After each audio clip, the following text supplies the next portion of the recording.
All right, good morning, our beautiful listeners of Badegi Radio 90.1 FM from everywhere and anywhere it is that you are listening to my voice this beautiful morning. And right about now, studio time check is 7 minutes. I beg your pardon, 37 minutes past the hour of 7 this beautiful Friday morning. Jumat Mubarak to all the Muslim faithful out there. And like I always tell you, do make sure you go out there, dress well, spray your best perfume as you go out to the masjid today. Yes, my name is Sani Abdullah Ibla OG, aka Captain Dogo, and I already have Mr. Apaya with me in the studio this morning. Good morning this morning, Mr. Apaya.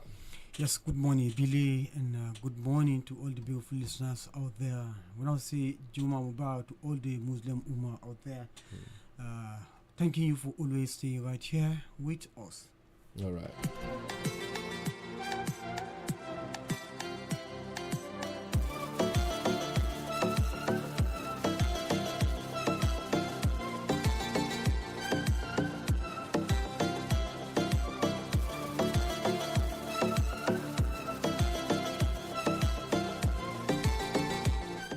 All right, listeners, welcome to the program once again, and we will be kicking off with some headlines this morning as we, try and dissect all these issues.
Okay.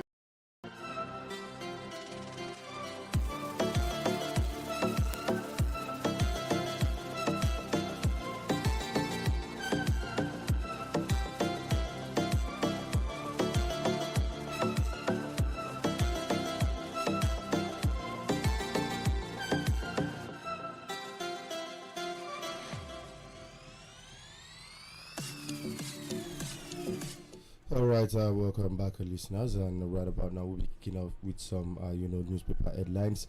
As we have the bold headline here on the Daily Trust saying 33.8 billion naira fraud conviction revives Mambila scandal. Yes, Mr. Pa, I don't know if you remember that particular issue of Mambila, the power station, which we saw, pictures and videos going around. And when people got there, when journalists got there was nothing on ground. So let's get a little bit insight into that story for people who might not even know about this particular issue.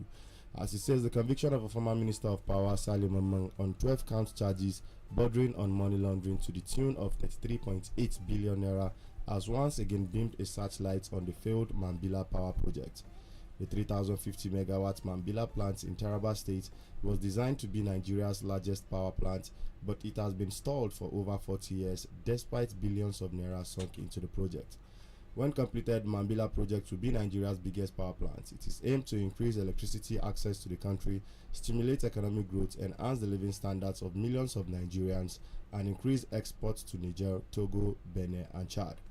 It says the project is also expected to increase Nigeria's current electricity generation by 30% and the country's base load electricity generation capacity, thereby improving grid stability.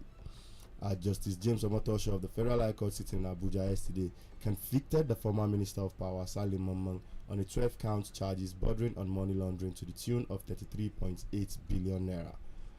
The former minister, who was absent in court, was prosecuted by the EFCC as Mamman recently joined the Taraba State governorship race under the APC ahead of the 2027 general election. Now, I'm bringing this now, Mr. Payad. Just what I just said now. This same person that has already been convicted on 12-count charges bordering to the tune of 33.8 billion naira is still the same person who just recently joined the Taraba State governorship race under the APC ahead of the 2027 general elections. I was about to allow you land if you didn't get to that part. No, I was going to get there. I was definitely going to get there. Because a few days back when I saw him, hosting his, form. Yes. He's going to run for governorship of Taraba State, yeah. under the platform of the APC. And I said, is this trying to justify